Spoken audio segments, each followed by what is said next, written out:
ವಿದ್ಯಾರ್ಥಿ ವಿದ್ಯಾರ್ಥಿನಿಯರೇ, ದ್ವಿತೀಯ ವರ್ಷದ ಕಲೆ ಮತ್ತು ವಾಣಿಜ್ಯ ವಿದ್ಯಾರ್ಥಿಗಳಿಗೆ ಇವತ್ತಿನ ಆನ್ಲೈನ್ ಕ್ಲಾಸಿಗೆ ನಿಮ್ಮನ್ನು ಸ್ವಾಗತವನ್ನು ವಹಿಸಿ ಇವತ್ತಿನ ಒಂದು ಸಿಲೆಬಸ್ ಅನ್ನು ಸ್ಟಾರ್ಟ್ ಮಾಡಲಿಕ್ಕೆ ಬಯಸ್ತಾ ಇದ್ದೇನೆ. ಈಗಾಗಲೇ ಈ ಮೊಘಲ್ ಡೈನೆಸ್ಟಿ ಬಗ್ಗೆ, ದ ಲೈಫ್ ಆ್ಯಂಡ್ ಅಚೀವ್ಮೆಂಟ್ಸ್ ಬಗ್ಗೆ ಆಲ್ರೆಡಿ 2 ವಿಡಿಯೋಸನ್ನು ನಾನು ಮಾಡಿದ್ದೇನೆ. ಅದೇ ರೀತಿಯಾಗಿ ಇವತ್ತು ಮೊಘಲ್ ಡೈನೆಸ್ಟಿ ಬಗ್ಗೆ, ಅಕ್ಬರ್ನ ಬಗ್ಗೆ ಇನ್ನೂ ಸಿಲೆಬಸ್ ಕಂಟಿನ್ಯೂ ಮಾಡ್ತಾ ಇದ್ದೇನೆ. ಇಲ್ಲಿ ಮೋಸ್ಟ್ಲಿ ಅಕ್ಬರ್ನ ಜೀವನ ಮತ್ತು ಸಾಧನೆಗಳ ನಂತರ ನಿಮಗೆ ಸಿಲೆಬಸ್ಗೆ ಬರ್ತಕ್ಕಂಥ ವಿಷಯ ಅಂದರೆ ಹಲವಾರು ಪಾಯಿಂಟ್ಸ್ಗಳನ್ನು ನೋಡ್ತೇವೆ. ಅದರಲ್ಲಿ ಇವತ್ತು 2 ಪಾಯಿಂಟ್ಸ್ ನಾವು ಕ್ಲಿಯರ್ ಮಾಡೋಣ. One is the Rajput policy of Akbar. ರಜಪೂತರ ನೀತಿ ಅನ್ನುವಂಥದ್ದು ಒಂದು. ಎರಡನೇದು the revenue system of Akbar. ಅಕ್ಬರ್ನ ಭೂ ಕಂದಾಯ ಪದ್ಧತಿ ಅನ್ನುವಂಥದ್ದು ಎರಡನೇ ಪಾಯಿಂಟ್. ಅದಕ್ಕಾಗಿ ಅಕ್ಬರ್ ಅನೇಕ ಯುದ್ಧಗಳನ್ನ ಮಾಡಿದ ಮೇಲೆ ಉತ್ತರ ಮತ್ತು ದಕ್ಷಿಣ ಭಾರತದಲ್ಲಿ ವಿಶಾಲ ಸಾಮ್ರಾಜ್ಯವನ್ನು ಸ್ಥಾಪನೆ ಮಾಡಿದ ನಂತರ ಇಷ್ಟು ವಿಶಾಲವಾಗಿರ್ತಕ್ಕಂಥ ಸಾಮ್ರಾಜ್ಯವನ್ನು ಸ್ಥಾಪನೆ ಮಾಡಬೇಕಾದ್ರೆ ಅವನ ರಜಪೂತ್ ನೀತಿ ಯಾವ ರೀತಿಯಾಗಿ ಇತ್ತು ಅನ್ನೋದ್ರ ಬಗ್ಗೆ ನಾವು ಇವತ್ತು ಡಿಸ್ಕಷನ್ ಮಾಡಬೇಕಾಗಿದೆ. ನಿಮಗೆಲ್ಲ ಗೊತ್ತಿದೆ, ರಜಪೂತರು ಮೊಘಲರ ವೈರಿಗಳು. ನೋಡ್ರಿ, ಅಕ್ಬರ್ ಆಗ್ರಾ ಮತ್ತು ಫತೇಪುರ್ ಸಿಕ್ರಿ ಒಳಗೆ ಆಡಳಿತ ನಡೆಸತಕ್ಕಂಥ ಸಂದರ್ಭದಲ್ಲಿ ದೆಹಲಿಯ ಸುತ್ತಮುತ್ತಲಿರಬಹುದು ಅನೇಕ ರಜಪೂತರಿದ್ದರು. ಆದ್ರೆ ರಜಪೂತರ ಸಂಖ್ಯೆ ಬಹುಸಂಖ್ಯಾತ ಸಂಖ್ಯೆ, ಅಥವಾ ಹಿಂದೂಗಳು ಅಧಿಕ ಸಂಖ್ಯೆಯಲ್ಲಿದ್ದರು, ಆದರೆ ಮೊಘಲರು ಅಲ್ಪಸಂಖ್ಯಾತರಾಗಿದ್ದರು. ಅದಕ್ಕಾಗಿ ರಜಪೂತರು ನೋಡಿದರೆ ಬಹಳಷ್ಟು ಶಕ್ತಿಶಾಲಿಗಳು, ಸಮರ ವೀರರು, ವೀರ ಯೋಧರು, ಅಪ್ರತಿಮ ದೇಶಭಕ್ತರು. ಹೌದಾ? ಅಂಥವರನ್ನ ವಿರೋಧ ಪಟ್ಟಿಕೊಳ್ಳುವುದು ಸರಿಯಲ್ಲ. ಇದು ಅಕ್ಬರ್ನ ನೀತಿ, ಅಕ್ಬರ್ನ ರಜಪೂತರ ನೀತಿ. ಅಂದ್ರೆ ದೇಶಭಕ್ತರಾಗಿರ್ತಕ್ಕಂಥ ರಜಪೂತರನ್ನ, ಹೌದಾ, ಅವರ ವಿರುದ್ಧ ಅವರ ವಿರೋಧವನ್ನ ಕಟ್ಟಿಕೊಳ್ಳುವುದು ಸರಿಯಲ್ಲ ಅನ್ನೋದು ಅಕ್ಬರ ಅರಿತುಕೊಂಡಿದ್ದ. ಅದಕ್ಕಾಗಿ ಅವರ ವಿರೋಧವನ್ನು ನಾವು ಕಟ್ಟಿಕೊಂಡಿದ್ರೆ ಮೊಘಲರ ಉಳಿಗಾಲ ಇಲ್ಲ ಅನ್ನೋದು ಅರ್ಥ ಮಾಡಿಕೊಂಡಿದ್ದ ಯಾರು? ಅಕ್ಬರ್. ಅದಕ್ಕಾಗಿ ಅವರು ರಜಪೂತರು ಆಧಾರ ಸ್ತಂಭಗಳು ಅಂತ ಹೇಳ್ತಾರೆ. ಅಲ್ಪಸಂಖ್ಯಾತರಾಗಿರ್ತಕ್ಕಂಥ ಮೊಘಲರು ಬಹುಸಂಖ್ಯಾತರಾಗಿರ್ತಕ್ಕಂಥ ಹಿಂದೂಗಳನ್ನ ಆಳಬೇಕಾದರೆ ಹಿಂದೂಗಳ ಸಹಕಾರ, ಬೆಂಬಲ ಅವಶ್ಯಕತೆ ಅಂತ ಹೇಳ್ತಾರೆ. ನಿಮ್ಗೆ ಗೊತ್ತಿದೆ, ರಜಪೂತರಾಗಿರ್ಬಹುದು, ಹಿಂದೂಗಳಾಗಿರ್ಬಹುದು, ಇವರೆಲ್ಲ ಬಹುಸಂಖ್ಯಾತರಾಗಿದ್ರು ಇಂಡಿಯಾದೊಳಗ. ಅಲ್ಪಸಂಖ್ಯಾತರಾಗಿರ್ತಕ್ಕಂಥ ಮೊಘಲರಾಗಿದ್ರು. ಅದಕ್ಕೆ ಹಿಂದೂಗಳ ಸಹಕಾರ ಅಥವಾ ಬೆಂಬಲ ಇಲ್ಲದೆ ನಾವು ಇಲ್ಲಿ ಆಡಳಿತ ನಡೆಸಲಿಕ್ಕೆ ಅವ್ರ ಜೊತೆಗೆ ಒಳ್ಳೆಯ ಸಂಬಂಧ ಇಟ್ಕೊಂಡ್ರೆ ಮಾತ್ರ ಇಲ್ಲಿ ನಾವು ಜೀವಿಸಬಹುದು ಅನ್ನುವಂಥದ್ದನ್ನ ಅರ್ಥ ಮಾಡಿಕೊಂಡಿದ್ರು ಮೊಘಲರು. ಅದರಲ್ಲಿ ಅಕ್ಬರ್ ಒಬ್ಬ ಕೂಡ ಅಂತ ಹೇಳ್ಬೋದು. ಅವರೊಂದಿಗೆ ಏನ್ ಮಾಡ್ತಾನೆ ಅಕ್ಬರ? ಅವ್ರ ಜೊತೆಗೆ ಒಂದು ಒಳ್ಳೆಯ ಸಂಬಂಧಗಳನ್ನ ಇಟ್ಕೊಳ್ಬೇಕಾದ್ರೆ ಏನ್ ಮಾಡ್ತಾರೆ ಅಕ್ಬರ? ವೈವಾಹಿಕ ಸಂಬಂಧಗಳನ್ನ ಬೆಳೆಸ್ತಾರೆ. ಅಕ್ಬರ್ ಏನ್ ಮಾಡ್ತಾನೆ? ಅವ್ರ ಜೊತೆಗೆ ವೈವಾಹಿಕ ಸಂಬಂಧಗಳನ್ನ ಏರ್ಪಡಿಸಿಕೊಳ್ತಾನೆ. ಆಮೇಲೆ ಅಷ್ಟೇ ಅಲ್ಲ, ಅನೇಕ ರಜಪೂತರನ್ನ ಮನ್ಸಬ್ದರನ್ನಾಗಿ ನೇಮಕ ಮಾಡಿದ. ಅನೇಕ ರಜಪೂತರನ್ನಾಗಲಿ ಹಿಂದೂಗಳನ್ನಾಗಲಿ ಏನ್ ಮಾಡ್ತಾನೆ? ಉನ್ನತವಾಗಿರ್ತಕ್ಕಂಥ ಹುದ್ದೆಗಳನ್ನ ನೀಡಿರ್ತಕ್ಕಂಥದ್ದನ್ನ ನಾವು ನೋಡ್ತೇವೆ.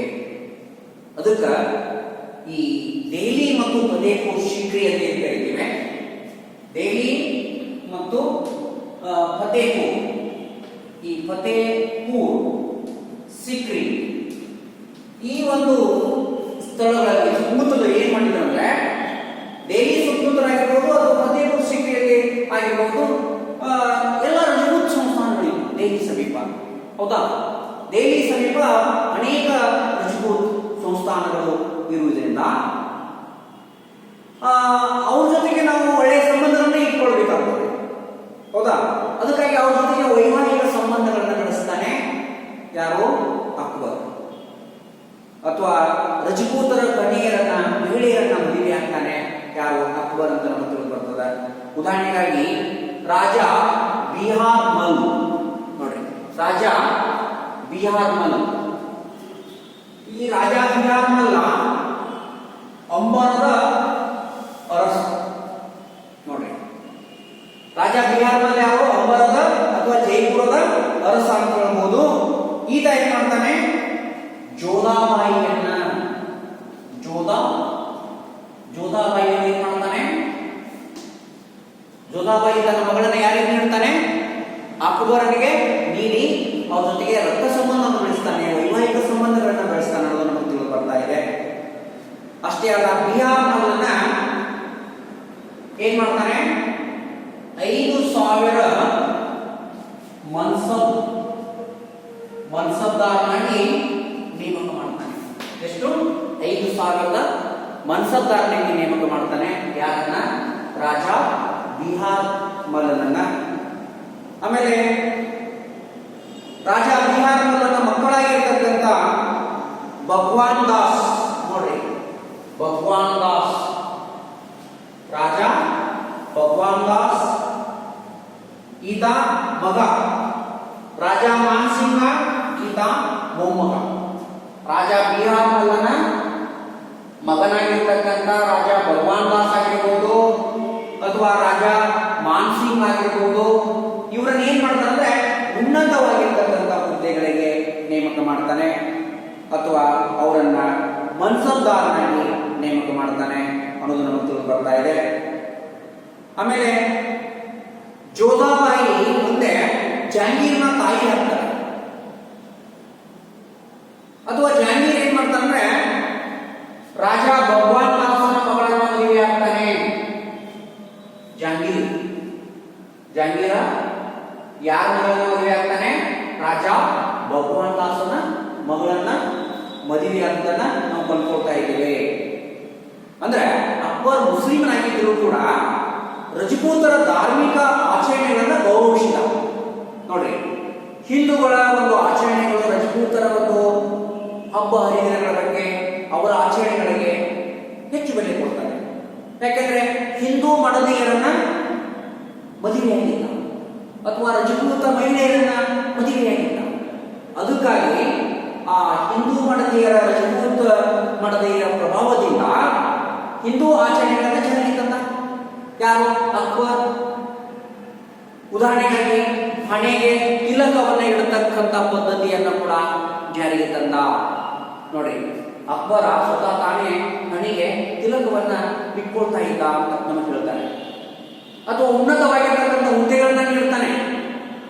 ರಾಜ ಭಗವಾನ್ ದಾಸ್, ರಾಜ ತೋದರ್ಮಲ್, ರಾಜ ಮಾನ್ ಸಿಂಗ್. ನೋಡಿ, ರಾಜ ಭಗವಾನ್ ದಾಸ್, ರಾಜ ಮಾನ್ ಸಿಂಗ್, ರಾಜ ತೋದರ್ಮಲ್ ಹೋದ್ರೆ ಇವರಿಗೆಲ್ಲ ಏನ್ ಮಾಡ್ತಾನೆ?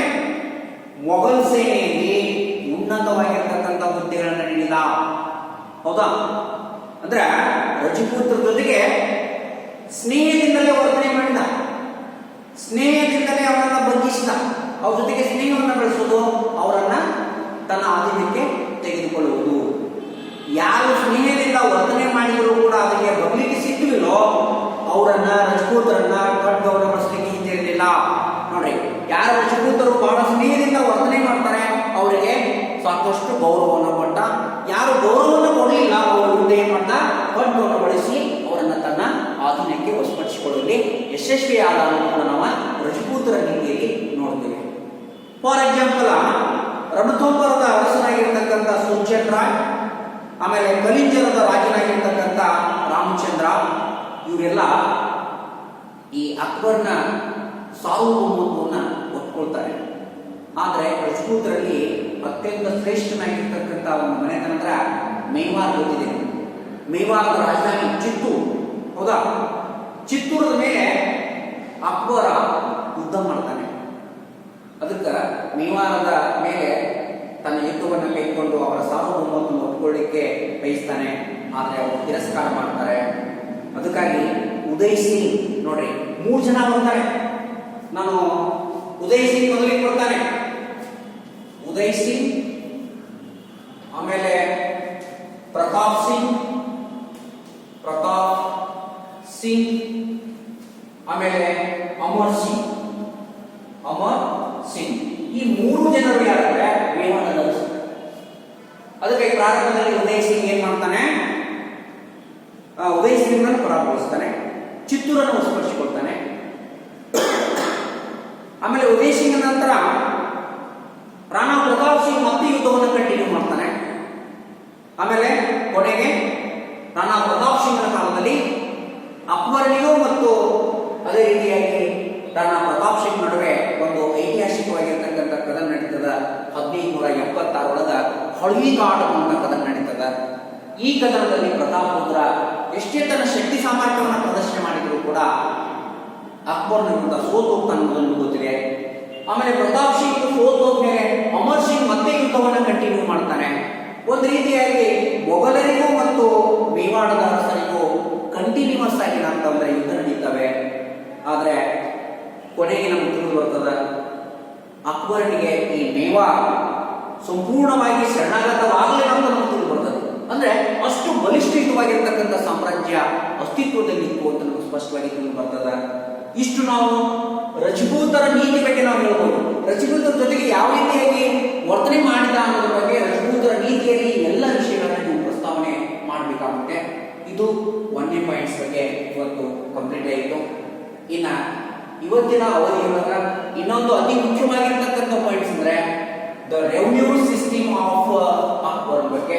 ಅಕ್ಬರ್ನ ಭೂ ಕಂದಾಯ ಪದ್ಧತಿ ಅಂತ ಕರೀತೀವಿ. ಇದು ಅತಿ ಮುಖ್ಯವಾಗಿರ್ತಕ್ಕಂಥದ್ದು. ನಿಮಗೆಲ್ಲ ಗೊತ್ತಿದೆ ಅಕ್ಬರ ಒಬ್ಬ ರಾಷ್ಟ್ರೀಯ ದೊರೆ ಎನಿಸಿಕೊಳ್ತಾನೆ. ಅದಕ್ಕೆ ರೆವಿನ್ಯೂ ಸಿಸ್ಟಮ್ಗೆ ಬೇರೆ ಬೇರೆ ಹೆಸರುಗಳಿಂದ ಕರೀತಾರೆ, ನಿಮ್ಗೆ ಗೊತ್ತಿರಬಹುದು. ಇದಕ್ಕೆ ಜಪ್ತಿ ಸಿಸ್ಟಮ್ ಅಂತ ಕರೀತಾರೆ, ದಹಸಲ್ ಸಿಸ್ಟಮ್ ಅಂತ ಕರೀತಾರೆ, ಅಥವಾ ಬಂದೋಬಸ್ತ್ ಪದ್ಧತಿ, ತೋದರ್ಮಲನ ಬಂದೋಬಸ್ತ್ ಪದ್ಧತಿ ಅಂತ ಕೂಡ ಕರೀತಾರೆ. ನೋಡಿ, ಅಕ್ಬರ್ನ ಭೂ ಕಂದಾಯ ನೀತಿ ಜಪ್ತಿ ಪದ್ಧತಿ, ದಹಸಲ್ ಪದ್ಧತಿ, ಬಂದೋಬಸ್ತ್ ಪದ್ಧತಿ ಅನ್ನ ಸಾಮಾನ್ಯವಾಗಿ ಕರೀತಾರೆ. ಇದನ್ನ 1581 ಈ ಭೂ ಕಂದಾಯ ಪದ್ಧತಿಯನ್ನ ಜಾರಿಗೆ ತರಲಾಯಿತು. ಸಾಮಾನ್ಯವಾಗಿ ಅಕ್ಬರ ಭೂ ಕಂದಾಯದಲ್ಲಿ ಸಾಕಷ್ಟು ಪ್ರಾಮಾಣಿಕತೆಯಿಂದ ಕೆಲಸ ಮಾಡಿದ್ದಾನೆ. ಭೂಮಿಯ ಅಳತೆ ಕಂದಾಯವನ್ನ ಅಳೆಯುವಂತಹ ವಿಧಾನವೇ ಜಪ್ತಿ ಪದ್ಧತಿ ಅಂತ ಕರೀತೀವಿ. ನೋಡಿ, ಭೂಮಿಯ ಅಳತೆ ಕಂದಾಯವನ್ನ ಅಳೆಯುವ ವಿಧಾನವೇ ಜಪ್ತಿ ಪದ್ಧತಿ ಅಂತ ಕರೀತೀವಿ. ಅದಕ್ಕೆ ರಾಜ ತೋದರ್ಮಲ್ಲ ಯಾಕೆ ಹೆಸರುವಾಸಿ ಆಗಿದ್ದಾನೆ, ಈ ಭೂ ಕಂದಾಯ ನೀತಿಯ ಒಂದು ಭೂ ಕಂದಾಯ ಪದ್ಧತಿನ ಕಂದಾಯ ಮಂತ್ರಿಯಾಗಿದ್ದ ಯಾರು, ರಾಜ ತೋದರ್ಮಲ್ಲ. ಬಹುಶಃ ಅಕ್ಬರ್ ಮೇಲೆ ಶೇರ್ ಶಾ ಮತ್ತು ಅಲಾವುದ್ದೀನ್ ಖಿಲ್ಜಿ ಅವನ ಕಂದಾಯ ನೀತಿಗಳು ಕೂಡ ಮೊಘಲರು ಅಥವಾ ಅಕ್ಬರ್ ಏನ್ ಮಾಡಿದ್ರೆ ಬಹುಶಃ ಅನುಸರಿಸಿದ ಅಂತ ಹೇಳ್ತಾರೆ. ಆಮೇಲೆ ಈ ಭೂ ಕಂದಾಯ ನೀತಿ ಇವತ್ತಿನ ಬಿಹಾರ್ ಆಗಿರ್ಬೋದು, ಕಾಶ್ಮೀರ್ ಆಗಿರ್ಬೋದು, ಅಲಹಾಬಾದ್ ಆಗಿರ್ಬೋದು, ಲಾಹೋರ್ ಆಗಿರ್ಬೋದು, ದಿಲ್ಲಿ, ಆಗ್ರಾ, ಮಾಳ್ವಾ, ಗುಜರಾತ್ ಈ ಭಾಗದಲ್ಲಿ ಈ ಭೂ ಕಂದಾಯ ಪದ್ಧತಿಯನ್ನ ಅಳವಡಿಸಿಕೊಂಡಿದ್ದ ಅಂತ ಹೇಳ್ತಾರೆ. ಅಕ್ಬರ ಈ ಒಂದು ಪ್ರದೇಶದಲ್ಲಿ ಈ ದಹಸಲ್ ಸಿಸ್ಟಮ್ ಅನ್ನ ಅಥವಾ ಜಪ್ತಿ ಪದ್ಧತಿಯನ್ನ ರೂಢಿಯಲ್ಲಿ ಅಂತ ಹೇಳ್ತಾರೆ. ಈಗಾಗಲೇ ಈ ಭೂಮಿಯನ್ನು ಅಳೆಯುವಂತಹ ವಿಧಾನ ಯಾವ ರೀತಿ ಆಗಿತ್ತಂದ್ರೆ ಗಜ್ ಐ ಶಿಖರ್. ನೋಡಿ, ಅಕ್ಬರ್ ಇನ್ನು ಭೂ ಕಂದಾಯದಲ್ಲಿ ಮಾರ್ಪಾಡ ಮಾಡೋದಕ್ಕಿಂತ ಪೂರ್ವದಲ್ಲಿ ಗಜ್ ಐ ಶಿಖರ್ ಪದ್ಧತಿ ಇತ್ತು. ಆದ್ರೆ ಈಗ ಏನ್ ಮಾಡಿದ, ಗಜ್ ಐ ಇಲಾಯಿ ಅಂತ ಒಂದು ಭೂಮಾಪನ ವಿಧಾನವನ್ನ ಜಾರಿಗೆ ತರ್ತಾನೆ. ಅದಕ್ಕೆ ಗಜ್ ಐ ಇಲಾಯಿ ಅನ್ನುವಂಥ ಪದ್ಧತಿಯನ್ನು ಜಾರಿಗೆ ತಂದಂತ ವ್ಯಕ್ತಿ ಯಾರಂದ್ರೆ ಅಕ್ಬರ್. ಇನ್ನು ಜಮೀನುಗಳನ್ನ ಏನ್ ಮಾಡ್ತಾನೆ, 4 ಭಾಗಗಳಲ್ಲಿ ವಿಂಗಡಣೆ ಮಾಡ್ತಾನೆ. ನೋಡಿ, ಭೂಮಿಯ ಫಲವತ್ತತೆಯ ಆಧಾರದ ಮೇಲೆ ರಾಜ ತೋದರ್ಮಲ್ ಏನ್ ಮಾಡ್ತಾನೆ, 4 ಭಾಗಗಳಾಗಿ ವಿಂಗಡಣೆ ಮಾಡ್ತಾನೆ. 4 ಭಾಗಗಳು ಯಾವಂದ್ರೆ, ಮೊದಲನೇದು ಪೋಲಜ್, ಎರಡನೇದು ಪೊರೌಟಿ, ಮೂರನೇದು ಚೆಚ್ಚ, ಆಮೇಲೆ ಬಂಜರ ಭೂಮಿ ಅಂತ ಕರೀತೀವಿ. ಅಂದ್ರೆ ಭೂಮಿಯ ಫಲವತ್ತತೆ ಆಧಾರದ ಮೇಲೆ 4 ಭಾಗಗಳನ್ನ ವಿಂಗಡಣೆ ಮಾಡಿದ ಇದು ಒಳಗೊಂಡು. ಇನ್ನು ಪೋಲಜ್ ಅನ್ನೋದು ಏನು, ಪ್ರತಿ ವರ್ಷ ಸಾಗುವಳಿಗೆ ಒಳಪಡುತ್ತಿರ್ತಕ್ಕಂಥ ಭೂಮಿ. ಅಂದ್ರೆ ಏರ್ಲಿ ಏನ್ ಮಾಡ್ತಾ ಇದ್ರು, ಪ್ರತಿ ವರ್ಷ ಅದನ್ನ ಸಾಗುವಳಿ ಮಾಡ್ತಕ್ಕಂಥ ಜಮೀನಿಗೆ ಏನಂತ ಕರೀತಾರೆ ಅಂದ್ರೆ ಪೋಲಜ್ ಭೂಮಿ ಅಂತ ಕರೀತಾರೆ. ಪ್ರತಿ ವರ್ಷ ಸಾಗುವಳಿ ಮಾಡ್ತಕ್ಕಂಥ ಜಮೀನಿಗೆ ಪೋಲಜ್ ಅಂತ ಕರೀತಾರೆ. ಇನ್ನು ಎರಡನೇದು ಪೊರೌಟಿ. ಪೊರೌಟಿ ಅಂದ್ರೆ 1 ಅಥವಾ 2 ವರ್ಷಗಳವರೆಗೆ ಬೀಳು ಬಿದ್ದಂತ ಭೂಮಿ, 1 or 2 years ಏನ್ ಮಾಡ್ತಾರೆ, ಬೀಳು ಬಿದ್ದಿರ್ತಕ್ಕಂಥ ಭೂಮಿಗೆ ನಾವು ಪೊರೌಟಿ ಅಂತ ಕರಿತೀವಿ. ಇನ್ನು ಚೆಚ್ಚ ಅಂದ್ರೆ ಏನು, 3 to 4 3 ಅಥವಾ 4 ವರ್ಷಗಳಿಗೆ ಸಾಗುವಳಿ ಮಾಡದೇ ಇರತಕ್ಕಂಥ ಜಮೀನಿಗೆ ನಾವು ಏನಂತ ಕರಿತೀವಿ, ಚೆಚ್ಚ ಭೂಮಿ ಅಂತ ಕರಿತೀವಿ. 3 to 4 years ಅದನ್ನ ಸಾಗುವಳಿ ಮಾಡದೇ ಇರತಕ್ಕಂಥ ಜಮೀನಿಗೆ ನಾವು ಏನಂತ ಕರಿತೀವಿ, ಚೆಚ್ಚ ಭೂಮಿ ಅಂತ ಕರಿತೀವಿ. ಆಮೇಲೆ ಕೊನೆಯದಾಗಿ ಬಂಜರ ಭೂಮಿ. ಬಂಜರ ಭೂಮಿ ಅಂದ್ರೆ 5 ವರ್ಷಕ್ಕಿಂತ ಹೆಚ್ಚು ಕಾಲ, 5 ವರ್ಷಕ್ಕಿಂತ ಹೆಚ್ಚು ಕಾಲ ಸಾಗುವಳಿ ಮಾಡದೇ ಇರತಕ್ಕಂಥ ಜಮೀನನ್ನ ನಾವು ಬಂಜರ ಭೂಮಿ ಅಂತ ಕರಿತೀವಿ. ಈ ರೀತಿಯಾಗಿ ನಾವು ರಾಜ ತೋದರ್ಮಲ್ಲ ಏನ್ ಮಾಡಿದ ಅಂದ್ರೆ 1570 ನೋಡ್ರಿ, 1570 ದಿಂದ 80 ವರೆಗೆ ಏನ್ ಮಾಡಿದ್ರೆ ಈ ಪದ್ಧತಿಯನ್ನ ಅಳವಡಿಸಿಕೊಂಡ. ಸುಮಾರಾಗಿ ರಾಜ ತೋದರ್ಮಲ್ಲ ಭೂಮಿಯ ಫಲವತ್ತತೆಯ ಆಧಾರದ ಮೇಲೆ, ಅಥವಾ ದಸಲ್ ಸಿಸ್ಟಮ್ ಅಂತ ಏನ್ ಕರಿತೀವಿ ನಾವು, ದಸಲ್ ಅಂದ್ರೆ 10 ವರ್ಷ, ಇದಕ್ಕೆ ನಾವು ದಸಲ್ ಸಿಸ್ಟಮ್ ಅಂತ ಜಂಟಿ ಪದ್ಧತಿ ಅಂತ ಕರಿತೀವಿ. ದಸಲ್ ಅಂದ್ರೆ 10 ವರ್ಷ. 10 ವರ್ಷಗಳ ಸರಾಸರಿ ಉತ್ಪನ್ನದ ಆಧಾರದ ಮೇಲೆ ಕಂದಾಯವನ್ನು ನಿಗದಿಪಡಿಸಿದ. ಅಂದ್ರೆ ಭೂಮಿಯ ಫಲವತ್ತತೆಯ ಆಧಾರದ ಮೇಲೆ ಇಂದಿನ 10 ವರ್ಷಗಳ ಸರಾಸರಿ ಉತ್ಪನ್ನದ ಆಧಾರದ ಮೇಲೆ ಕಂದಾಯವನ್ನ ನಿಗದಿಪಡಿಸಿದ. ಒಟ್ಟು ಉತ್ಪನ್ನದ 1/3 ಭಾಗ ನೋಡ್ರಿ, 1/3 ಭಾಗ ಏನ್ ಮಾಡಿದ, ಕಂದಾಯವನ್ನ ಏನ್ ಮಾಡಿದ, ನಿಗದಿಪಡಿಸಿದ. 1/3 ಭಾಗ ಕಂದಾಯವನ್ನು ನಿಗದಿಪಡಿಸ್ತಾನೆ. ಕಂದಾಯವನ್ನ ಹಣದ ರೂಪದಲ್ಲಿ ಕೊಡಬಹುದಾಗಿತ್ತು ಅಥವಾ ದವಸ ರೂಪದಲ್ಲಿ ಕೂಡ ಕೊಡಬಹುದಾಗಿತ್ತು. ಹೌದಾ? ಅದಕ್ಕಾಗಿ ನಾವು ರಾಜ ತೋದರ್ಮಲ್ಲನ ಬಂದೋಬಸ್ತ್ ಪದ್ಧತಿ ಅಂತ ಕರೀತೀವಿ. ರಾಜ ತೋದರ್ಮಲ್ಲನ ಬಂದೋಬಸ್ತ್ ಪದ್ಧತಿ ಅಂದ್ರೆ ರಾಜ ತೋದರ್ಮಲ್ಲ ರೈತರ ಹಿತವನ್ನು ಕಾಯಲಿಕ್ಕೆ ಏನ್ ಮಾಡ್ತಾನೆ, ಸರ್ಕಾರಿ ಅಧಿಕಾರಿಗಳನ್ನ ನೇಮಕ ಮಾಡ್ತಾನೆ. ರೈತರ ಹಿತೈಷಿಯಾಗಿದ್ದ, ಅದಕ್ಕೆ ಅಧಿಕಾರಿಗಳನ್ನ, ಸರ್ಕಾರಿ ಅಧಿಕಾರಿಗಳನ್ನ ನೇಮಿಸಿದ, ಕಂದಾಯವನ್ನ ನಿಗದಿಪಡಿಸಿದ. ಆಮೇಲೆ ರೈತರ ಬಗ್ಗೆ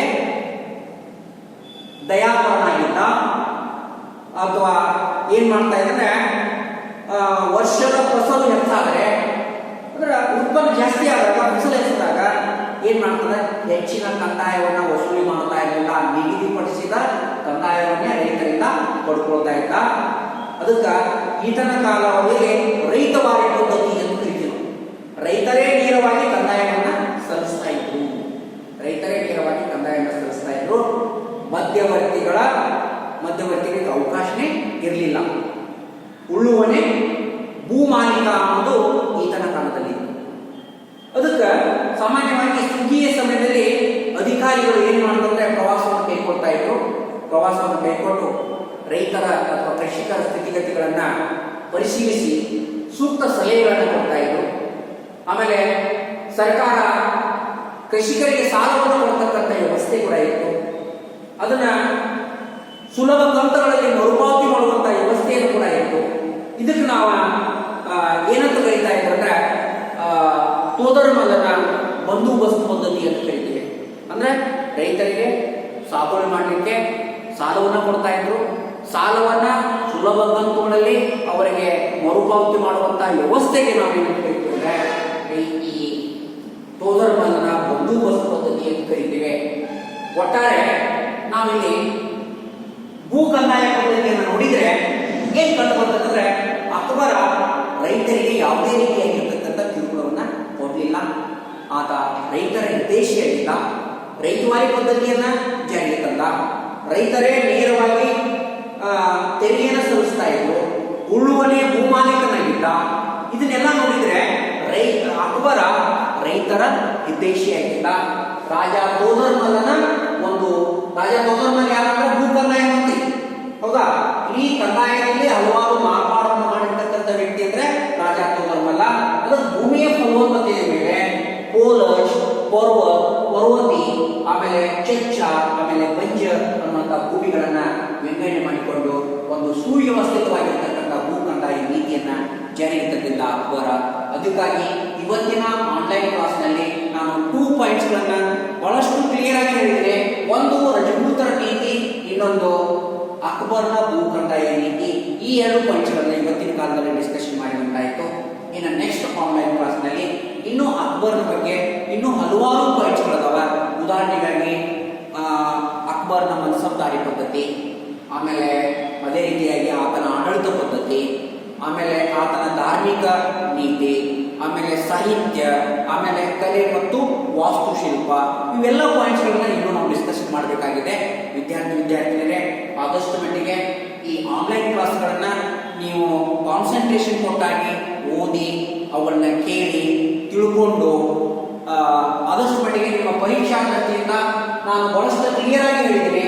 ಇದ್ರ ಬಗ್ಗೆ 1 ಮಾರ್ಕ್ಸ್ ಆಗಲಿ 2 ಮಾರ್ಕ್ಸ್ ಆಗಲಿ ಕೇಳ್ತಾನೆ, ಅಷ್ಟೇ ಅಲ್ಲ 5 ಮಾರ್ಕ್ಸ್ ಕೂಡ ಈ ಒಂದು ಪಾಯಿಂಟ್ಸ್ ರಜಪೂತರ ನೀತಿಯನ್ನು ಕೇಳಬಹುದು, ಅಥವಾ ಅದೇ ರೀತಿಯಾಗಿ ಅಕ್ಬರ್ನ ಭೂ ಕಂದಾಯ ಪದ್ಧತಿ ಬಗ್ಗೆನೇ 5 ಮಾರ್ಕ್ಸ್ ಕೇಳುವಂತ ಸಾಧ್ಯತೆಗಳಿದಾವ. ದಯಮಾಡಿ ವಿದ್ಯಾರ್ಥಿನಿಯರೇ, ನಾನು ಇನ್ನೊಮ್ಮೆ ಕೇಳ್ಕೊತೀನಿ, ಆದಷ್ಟು ಮಟ್ಟಿಗೆ ನಮ್ಮ ವಿಡಿಯೋಸ್ಗಳನ್ನ ನೀವು ನೋಡಿ ಅದರ ಬಗ್ಗೆ ಕಮೆಂಟ್ ಮಾಡಬೇಕು, ಸಬ್ಸ್ಕ್ರೈಬ್ ಮಾಡಬೇಕಂತ ಕೇಳಿಕೊಂಡು ಇವತ್ತಿನ ಆನ್ಲೈನ್ ಕ್ಲಾಸ್ನ ನಾನು ಮುಕ್ತಾಯಗೊಳಿಸಲಿಕ್ಕೆ ಇಷ್ಟಪಡ್ತಾ ಇದ್ದೀನಿ. ಧನ್ಯವಾದಗಳು.